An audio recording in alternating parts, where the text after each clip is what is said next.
کے تحائف بیچ کے جو رقوم حاصل کی گئی تھی وہ رقوم جس اکاؤنٹ میں جمع کروائی گئی وہ تحفوں کی اصل قیمت کے ساتھ مطابقت کیوں نہیں رکھتی؟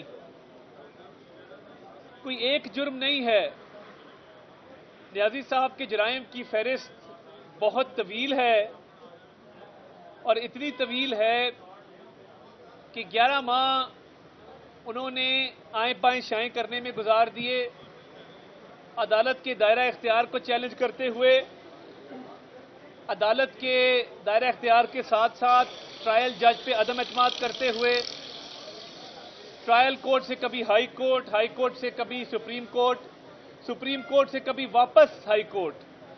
تو یہ جو کلیم اللہ سے سمیع اللہ اور سمیع اللہ سے کلیم اللہ کھیلا جا رہا ہے پچھلے 11 ماہ سے، اس کا کوئی نہ کوئی منطقی انجام ہے۔ اس کیس نے کہیں نہ کہیں جا کے اختتام پذیر ہونا ہے، مگر انہونے واقعات ہو رہے ہیں اور واقعات ایسے ہو رہے ہیں کہ جو پاکستان کی عدالتی تاریخ میں کبھی نہیں ہوئے کہ آپ عدالت پر دھاوا بھی بولتے ہیں اور پھر فخر کرتے ہیں، کوئی پتہ نہیں پنجوٹا صاحب ہیں، میں نہیں جانتا، کبھی اپنی کمیونٹی میں دیکھا نہیں ان کو، وہ جج سے زبان درازی بھی کرتے ہیں، بدتمیزی بھی کرتے ہیں، ان کو انڈر پریشر لانے کی بھی کوشش کرتے ہیں کیونکہ جواب ہے نہیں، سوال کچھ پوچھا جاتا ہے، جواب کچھ دیا جاتا ہے۔ تو ہم تو پہلے دن سے کہہ رہے ہیں کہ میاں نواز شریف بے گناہ تھے، ان کی بیٹی بے گناہ تھی، مگر بیٹی کی انگلی پکڑ کے وہ روز عدالت میں میرٹ پہ اپنا کیس آرگیو کرتے تھے، انہوں نے ایک دن بھی التوا کی درخواست نہیں دی، ایک دن بھی عدالت کی کارروائی کو ملتوی کرنے کی درخواست نہیں دی اور عدالت کے سامنے تفصیل کے ساتھ اپنا سارا کیس رکھا۔ تو آج میں یہ سمجھنے سے قاصر ہوں کہ آپ دوسری دفعہ سپریم کورٹ کیسے جا سکتے ہیں؟ یعنی آپ ان کی امید کا لیول دیکھیں کہ یہ سپریم کورٹ دوسری مرتبہ گئے ہیں، پہلی مرتبہ سپریم کورٹ کا بینچ تھا جسٹس یحییٰ افریدی اور جسٹس مسرت ہلالی پر مشتمل، جس نے کہا کہ سپریم کورٹ کا ٹرائل کے مقدمے میں مداخلت کرنا نہیں بنتا، ہم یہ معاملہ واپس اسلام آباد ہائی کورٹ بھجوا رہے ہیں، اسلام آباد ہائی کورٹ اس مقدمے پر فیصلہ کرے۔ اب آج جب عمران نیازی کو کورٹ میں پوچھا گیا کہ یہ گواہان کی جرح مکمل ہونے کے بعد 342 کی سٹیٹمنٹ ہے، یہ جواب ہیں، یہ سوال ہیں جن کے جواب آپ نے دینے ہیں، یہ سوال آپ 35 سوال اس کا جواب دیں۔ اب بہانے سنیں، یہ بڑا دلچسپ آج مکالمہ عدالت میں ہوا، بہانے سنیں، مجھے عاشورہ کے دوران یہ سوال ملے تھے، میں پڑھ نہیں سکا، نمبر 1۔ نمبر 2، مجھے اپنے اکاؤنٹنٹ سے مشورہ کرنا ہے۔ نمبر 3، میرے پہ 100 سے زائد کیس ہیں، میں اس کیس پہ توجہ نہیں دے سکا۔ پہلا سوال کیا ہے کہ کیا فارم بی آپ کا ہے؟ اس کا جواب ہاں یا نہ میں آتا ہے۔ اب مجھے تو اپنے فارم بی پہ ہاں یا نہ جواب دینے کے لیے کسی اکاؤنٹنٹ کی ضرورت نہیں ہے، میں خود جواب دے سکتا ہوں کہ ہاں یہ فارم بی میرا ہے۔ اگر سوال کریں گے کہ کیا یہ ٹیکس ریٹرنز، بہت طویل ہے اور اتنی طویل ہے کہ 11 ماہ انہوں نے آئیں بائیں شائیں کرنے میں گزار دیے، عدالت کے دائرہ اختیار کو چیلنج کرتے ہوئے، عدالت کے دائرہ اختیار کے ساتھ ساتھ ٹرائل جج پہ عدم اعتماد کرتے ہوئے، ٹرائل کورٹ سے کبھی ہائی کورٹ، ہائی کورٹ سے کبھی سپریم کورٹ، سپریم کورٹ سے کبھی واپس ہائی کورٹ۔ تو یہ جو کلیم اللہ سے سمیع اللہ اور سمیع اللہ سے کلیم اللہ کھیلا جا رہا ہے پچھلے 11 ماہ سے، اس کا کوئی نہ کوئی منطقی انجام ہے۔ اس کیس نے کہیں نہ کہیں جا کے اختتام پذیر ہونا ہے، مگر انہونے واقعات ہو رہے ہیں اور واقعات ایسے ہو رہے ہیں کہ جو پاکستان کی عدالتی تاریخ میں کبھی نہیں ہوئے کہ آپ عدالت پر دھاوا بھی بولتے ہیں اور پھر فخر کرتے ہیں، کوئی پتہ نہیں پنجوٹا صاحب ہیں، میں نہیں جانتا، کبھی اپنی کمیونٹی میں دیکھا نہیں ان کو، وہ جج سے زبان درازی بھی کرتے ہیں, بدتمیزی بھی کرتے ہیں, ان کو انڈر پریشر لانے کی بھی کوشش کرتے ہیں, کیونکہ جواب ہے نہیں. سوال کچھ پوچھا جاتا ہے, جواب کچھ دیا جاتا ہے. تو ہم تو پہلے دن سے کہہ رہے ہیں کہ میاں نواز شریف بے گناہ تھے, ان کی بیٹی بے گناہ تھی, مگر بیٹی کی انگلی پکڑ کے وہ روز عدالت میں میرٹ پہ اپنا کیس آرگیو کرتے تھے. انہوں نے ایک دن بھی التوا کی درخواست نہیں کے تحائف بیچ کے جو رقوم حاصل کی گئی تھی, وہ رقوم جس اکاؤنٹ میں جمع کروائی گئی وہ تحفوں کی اصل قیمت کے ساتھ مطابقت کیوں نہیں رکھتی؟ کوئی ایک جرم نہیں ہے. نیازی صاحب کے جرائم کی فہرست بہت طویل ہے, اور اتنی طویل ہے کہ 11 ماہ انہوں نے آئیں بائیں شائیں کرنے میں گزار دیے, عدالت کے دائرہ اختیار کو چیلنج کرتے ہوئے, عدالت کے دائرہ اختیار کے ساتھ ساتھ ٹرائل جج پہ عدم اعتماد کرتے ہوئے, ٹرائل کورٹ سے کبھی ہائی کورٹ, ہائی کورٹ سے کبھی سپریم کورٹ, سپریم کورٹ سے کبھی واپس ہائی کورٹ. تو یہ جو کلیم اللہ سے سمیع اللہ اور سمیع اللہ سے کلیم اللہ کھیلا جا رہا ہے پچھلے 11 ماہ سے, اس کا کوئی نہ کوئی منطقی انجام ہے. اس کیس نے کہیں نہ کہیں جا کے اختتام پذیر ہونا ہے, مگر انہونے واقعات ہو رہے ہیں, اور واقعات ایسے ہو رہے ہیں کہ جو پاکستان کی عدالتی تاریخ میں کبھی نہیں ہوئے, کہ آپ عدالت پر دھاوا بھی بولتے ہیں اور پھر فخر کرتے ہیں. کوئی پتہ نہیں پنجوٹا صاحب ہیں, میں نہیں جانتا, کبھی اپنی کمیونٹی میں دیکھا نہیں ان کو.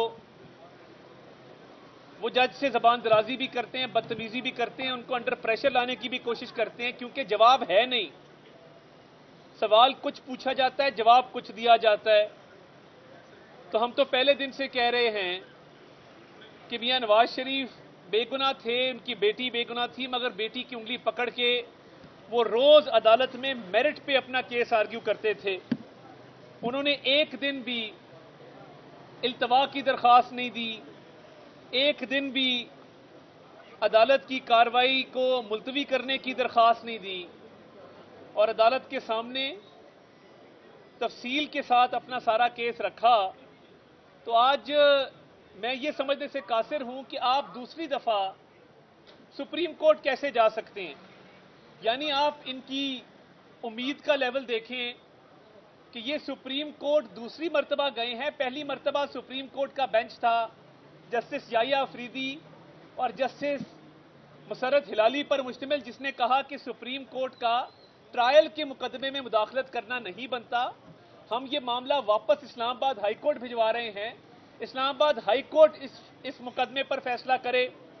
اب آج جب عمران نیازی کو کورٹ میں پوچھا گیا کہ یہ گواہان کی جرح مکمل ہونے کے بعد 342 کی سٹیٹمنٹ ہے, یہ جواب ہیں, یہ سوال ہیں جن کے جواب آپ نے دینے ہیں, یہ سوال آپ 35 سوال اس کا جواب دیں.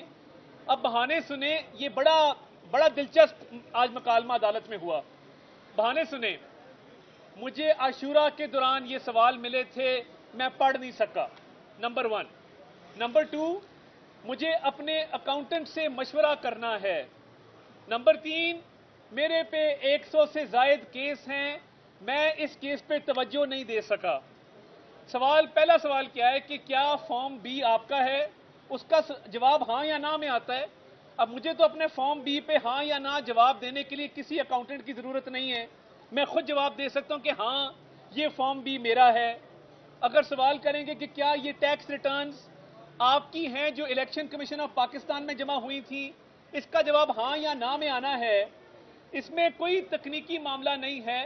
کیس جب اپنے آخری مراحل میں داخل ہے, اس طرح کے ہیلے بہانے, وہ بچے نہیں کہتے کہ جی وہ بلی میرا ہوم ورک کھا گئی تھی, میں ہوم ورک نہیں کر سکا, اس پہ پانی گر گیا تھا. اس طرح کے لیم ایکسکیوزز بنائے جا رہے ہیں عدالت کے روبرو. معاملہ توشہ خانہ چوری کا ہے.